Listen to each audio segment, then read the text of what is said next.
أنا تعرف حاجة واحدة بس.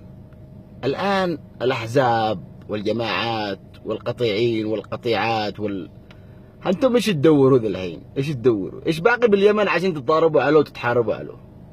إيش باقي؟ بنك مفلس، إيرادات خارجية ما في، إيرادات داخلية ما في، معاشات ما في، ناس حالتهم حالة. الليل عادكم بتوصلوا لاوين؟ هذا هو حد النهاية. إيش عاد باقي ورا النهاية؟ يعني إيش عاد تدوروا؟ إيش جالسين تحفروا؟ إيش تدوروا؟ عادكم يا عيال الكلب ولا حد رضي بصر نفسه ولا حد رضي بصر الناس المساكين اليوم ذا الحين جالسين مجعجعين بكل بيت.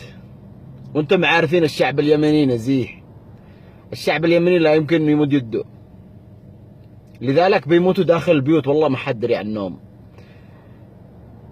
خلاص يا اخي خلاص، ما عاد في شيء تقاتل على ايش؟ على ايش تقاتل؟ عقيده؟ دين؟ يا رجال انا انيك والدك، ايش من عقيده وايش من دين تدخلها بالسياسه؟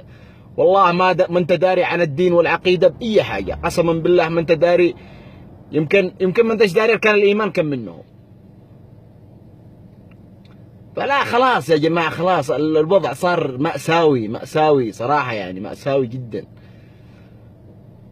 شغلوا دماغتكم يا حمير، شغلوا دماغتكم يا حيوانات، يا سفله، يا احقر عباد الله على الارض.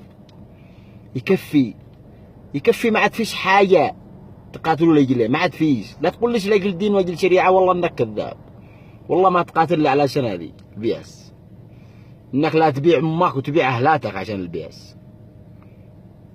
خلاص يكفي.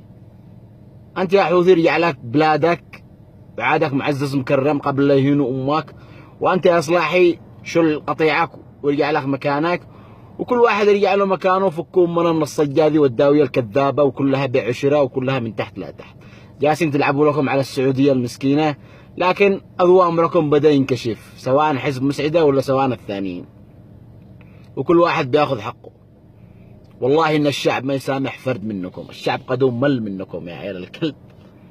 الله ابوكم لعنه الله تلعنكم ليوم الدين كامل، كلكم احزاب سياسيين مخاني، اي شيء سبب خراب اليمن الله يلعنه ويلعن والد والده كذا الراح.